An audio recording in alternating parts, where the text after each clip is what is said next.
Death cleaning is actually a very old tradition in Sweden. So my mom death cleaned with her mom, and I've been doing death cleaning with my parents. How does it work exactly? It might sound a bit morbid, but it's really a life-affirming process. In the show, we often said that death cleaning is for life, because it's something that you do your whole life, but it's also something that is aiming at creating more space for what you want to invite in your life.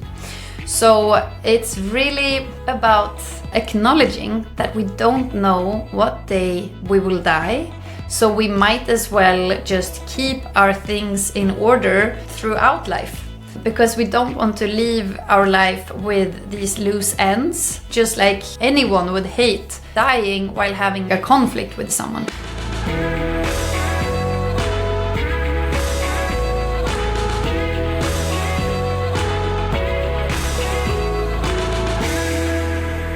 Hey everyone, I'm Jean Chatzky. Thank you so much for joining me today on HerMoney. I hope that you are enjoying the holiday season so far, that you've had a little bit of time at least to put your feet up, maybe to relax. I always like to set aside some time between Christmas and New Year's to just tidy things up in my house. This year, though, I'm thinking about taking it to another level. Haven't quite decided, but I'm thinking about Swedish death cleaning. Now, it is not as morbid as it might sound, and no, I am not planning on dying anytime soon. It's actually this practical method that involves getting rid of things that you don't need anymore to make sure that your family has less stuff to deal with after you're gone. As the title suggests, this method was well popularized in Sweden.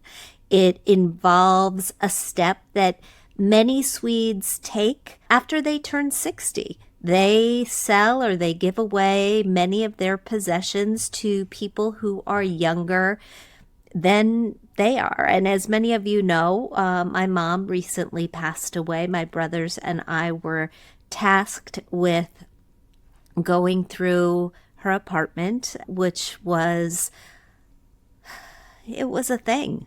It was a job. It was wonderful and terrible all at the same time. But I gotta say, I emerged not exactly knowing, what did she want me to keep? What did she want me to hold on to? What did she want me to pass along to other people? I think I know, or at least knew, what things meant the most to her, but it was a lot. And my husband and I, in talking about it, have said we don't want to necessarily do that to our kids. We don't want them to have to go through boxes and boxes of stuff and ask questions about who's who in photographs, or whether this is important, or whether it's valuable, or whether it meant something. We want to do that in advance for them. Which is why today I am so thrilled to be joined by psychologist and Swedish death cleaning expert Katarina Blom. Now, she was recently a cast member on the television show The Gentle Art of Swedish Death Cleaning. It was on Peacock this summer. And we're going to dig into the psychology behind why we have such a hard time getting rid of stuff, and some practical tips for those of us who are thinking about doing a little Swedish death cleaning of our own in the new year. Katarina, nice to see you. Nice to meet you. Welcome to the show. Thank you so much. I'm so happy to be here talking about this favorite subject of mine. As I just mentioned, you were the psychologist on Amy Poehler's show, The Gentle Art of Swedish Death Cleaning. Can you tell me a little bit about Swedish death cleaning in general and the book that inspired the show? Yeah, sure. So it was actually, I think she was 82, a wonderful woman called Margareta Magnusson, that at this respectable age debutante with this book called The Gentle Art of Swedish Death Cleaning. And the book became an international bestseller. and it reached the desk of some TV producers in Los Angeles. And eventually it became this TV show that's now been airing on Peacock, as you mentioned. So death cleaning is actually just a very old tradition in Sweden. So my mom death cleaned with her mom, and I've been doing death cleaning with my parents. It's just something that you do. And it's even so well established that not every Swede have heard like the term, because it's just so ingrained in our culture. It's just something you do in your everyday life. So if you do it in your everyday life, it's not a once in a while thing. It's kind of an ongoing process. How does it work exactly? Yeah, so it might sound a bit morbid, like you said in the beginning, but it's really a life-affirming process. In the show, we often said that death cleaning is for life, because it's something that you do your whole life, but it's also something that is aiming at creating more space for what you want to invite in your life. So it's really about acknowledging that we don't know what day we will die. So we might as well just keep our things in order throughout life, because we don't want to leave our life with these loose ends, just like anyone would hate dying while having like a conflict with someone. So just as you want to clear your relationships so they are working and supporting you, you also want to have a home that's not filled with these loose ends, like you were just describing with your mother, that sometimes you don't even know what was it that she really valued, what was important to her that we take extra care of, and that we can pass on some of these stories to the next generation. So just inviting this conversation into the everyday of our lives about the fact that time is passing, everything is in constant change, and it's good to keep fresh relationship to death and let it be mirrored in our own homes. A fresh relationship to death sounds interesting. It sounds kind of daunting. I know that one of your missions as a psychologist is to help individuals come to terms with their own mortality. That's not something that we are particularly good at in America. When you look at the statistics, a huge number of adults in this country don't have wills. A shameful number of parents have never named guardians for their minor children. We don't want to talk about it. We don't want to think about it. How do you get to that point where you have a better relationship with the fact that one day we are all going to die? I really think if we could allow ourselves to see that we are actually dying a little bit every day. We are dying a little bit in every moment, by every breath. And that could feel so depressing. But I think what I really want to kind of convey or like invigorate with people is that acknowledging that paves the way for so much life and so much let's seize the moment, all of those carpe diem quotes on walls and stuff. If we can really live closely with the fact that we are dying, we are mortal beings, we also live very closely with the fact that, but today I am alive. So what do I want to do with that life? So I do think that there's so many ways that we can start cultivating that fresh relationship with death. One way is, of course, this more philosophical way that I was just talking about. But we can also do it in a practical way. And this is where I think death cleaning is really helpful. So just looking at your things, thinking about what is really important to me. And when I look at this room through the lens of death, that creates this sharpness, this almost black and white context. What really stands out? When you say you look through the lens of death, what's the difference between looking through the lens of death and looking through a regular lens? How are you trying to see things? Yeah, okay. So, there's so many methods for keeping tidy, keeping things in order, like doing a cleanse. I think The unique thing about Swedish death cleaning is that we actually look at our items through the lens of death. So it's really not about going like, okay, so have I used this lately or not? Do I like this? I don't know. It's not on that level. It's really taking one more step back and looking at, okay, what really serves a purpose in my home? What supports me to be me? What supports my lifestyle? And what would I like people to remember me by? If I would die today, am I happy about what I'm leaving in my home? Is this how I would like to be remembered? And how easy is it for others to see and find and understand what are the important items in my house? And you asked me earlier about like parents and how might I start this conversation? Because I do think that this topic is both philosophical, it's psychological, it's social, and it's practical.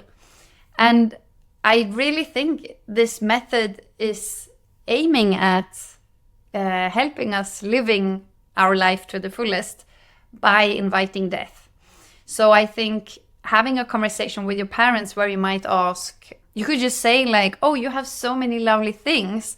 Have you made a plan for what you would like to happen with them once you die? And some people might be, or some parents might be like, shocked and like, why don't you talk about death? But I think if we give it time and keep asking this question every now and then, I think they will probably open up.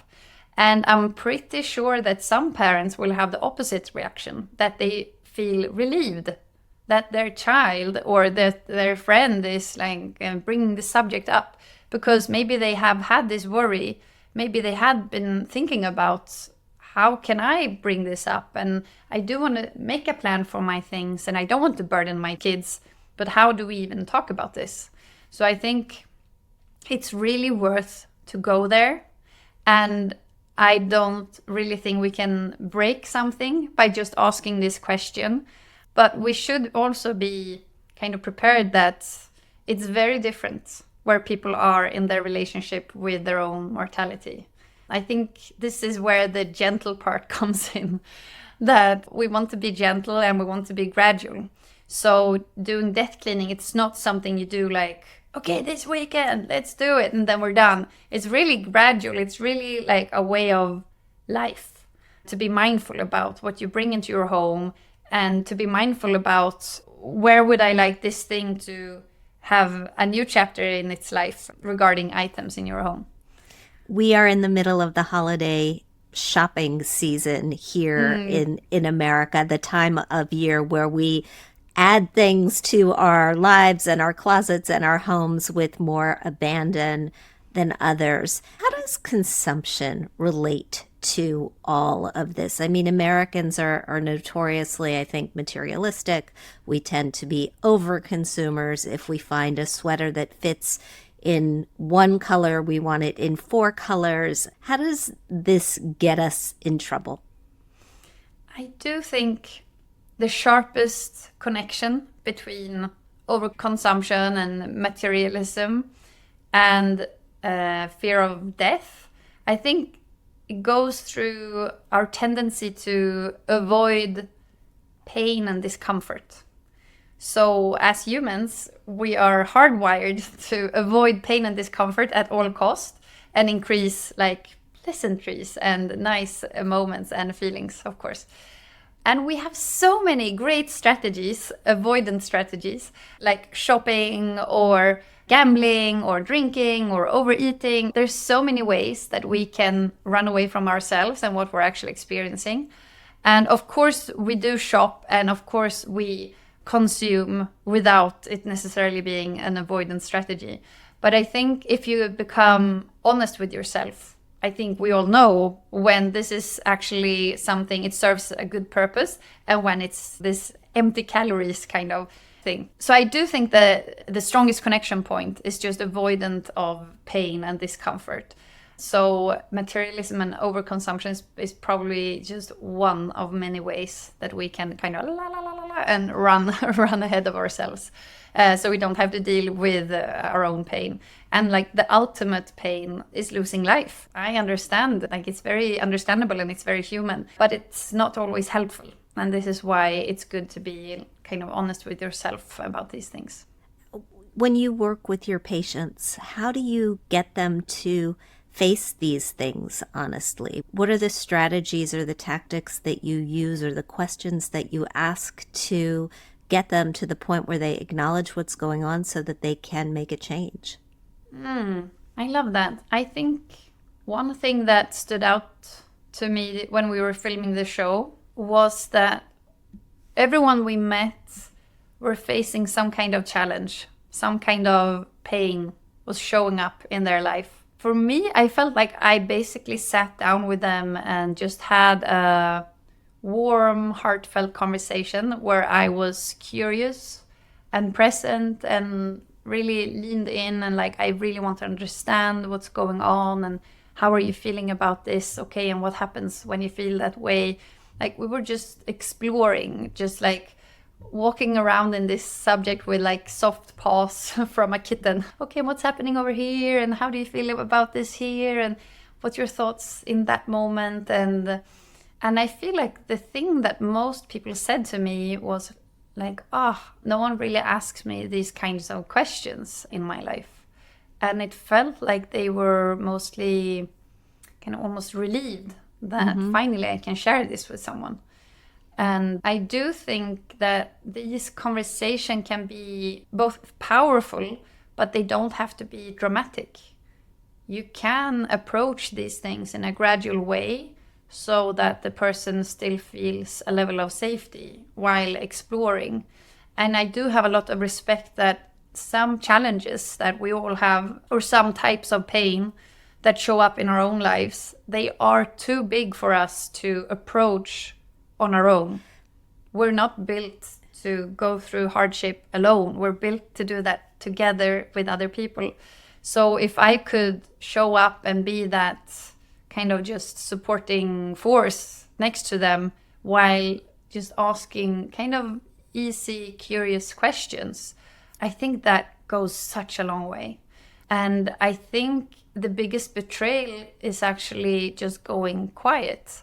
Because if everyone is hesitating and don't know what to say, and as a default we go quiet, it creates this isolation around this person who is really in need of warmth and support and connection. Yeah, I often feel like it's better to just kind of knock and be open with like, I don't really know what to say. I just see your pain. I see this horrible thing that happened to you. And I just want to be there for you, but I almost don't know how. But I just want you to know that I am here. Also, like I've read kind of recently about some studies in the US that you are struggling with this epidemic of loneliness. Yes. And I think it really ties in with these topics that we're discussing around pain and hardship and death. How can we support each other and show up for each other when we're in those rough places in life? And I think death cleaning is really an entryway into maybe start to talk about more practical things. Okay, what's happening with this cup? And by the, or like through the item, we get to access the emotional side of things, very much like we do in the show, actually. Just asking about if this cup could tell a story, what story would it tell? I really want to know.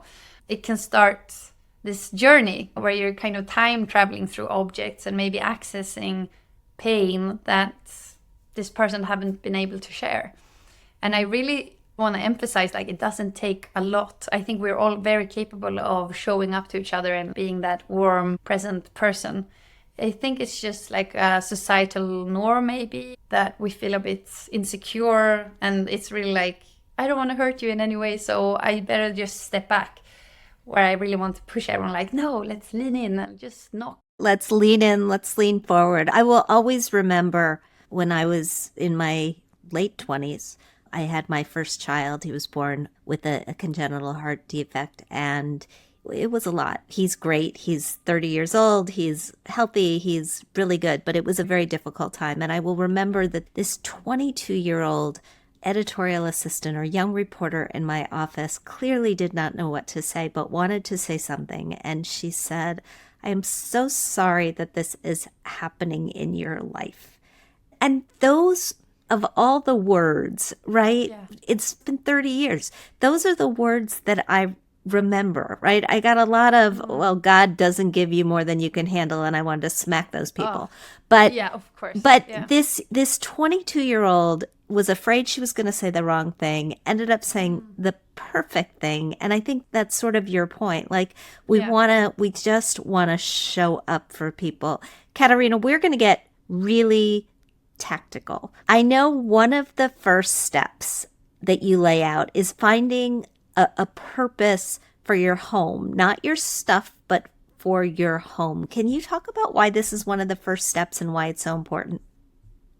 Of course. So I think I'm gonna lend some words now from Ella, who is also on the show. She says that if we have a home that's filled with clutter, it's like we're walking around with this silent to-do list, like, oh, I should mend that thing, or oh, I have to sort that pile, or like, and it's really hard to be able to relax and feel like you own your own home, kind of. So I think we all deserve to have a home where we can feel at ease, that we can feel complete relaxation, and where we can feel safe, that we don't have these high demands on ourselves that get triggered as soon as we see like a pile of stuff. It's like, oh, you should do this and you should do better, and why have you gotten into this mess? So I think, of course, a house and a home can have different purposes for different people. Like it can be, I think, commonly a place to relax and feel safe, but it can also be a place where you want to be social and want to be able to invite your friends and relatives if that's really important. Or maybe you want to live very minimalistic and you just want to travel, so you need to have a really clean and like practical home. Or maybe you have this extra income as an Airbnb pad for people.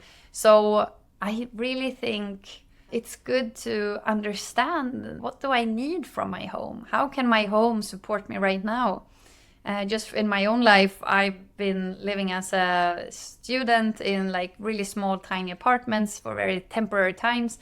I've had kids, I've had the baby phase, I've now slightly bigger kids. And it's like your home needs to mirror these different life stages in your life. What's the purpose of my life right now for these coming 3 to 5 years, maybe? And then we outgrow that phase, and maybe we outgrow that purpose, and then we need a home that can reflect this growth and this change. And whenever there's change, there is the fact that we're gaining something, but we're also losing something. And this should be reflected in your items. Once you've got your purpose, is there a blueprint? Is there a series of steps that you would have people follow to go through this process of death cleaning over time? Again, I agree with you. This is not something that you accomplish in a weekend. How do we start and how do we pace it out? Okay, so one thing I've noticed as a like common pattern is that most people feel kind of overwhelmed by the thought of just getting started. And it's like, where should I begin? And there's so much, and I will never get to the finishing line. And I really think it's good to pace yourself and really start small.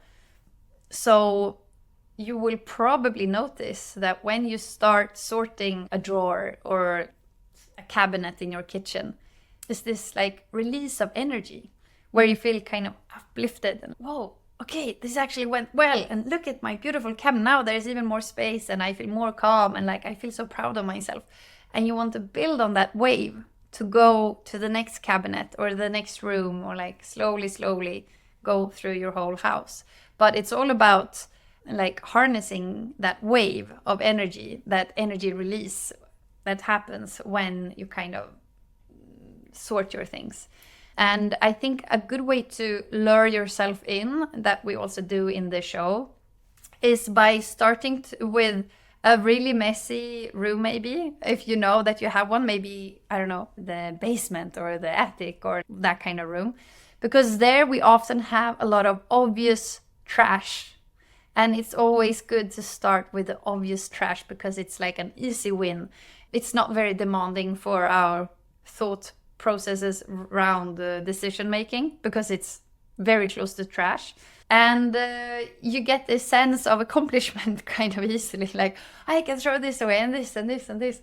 Things that are broken that you know you can't mend, things that obviously no one else would like to have, things with stains and like holes, those kind of things that you can kind of gather. So that would be an easy first.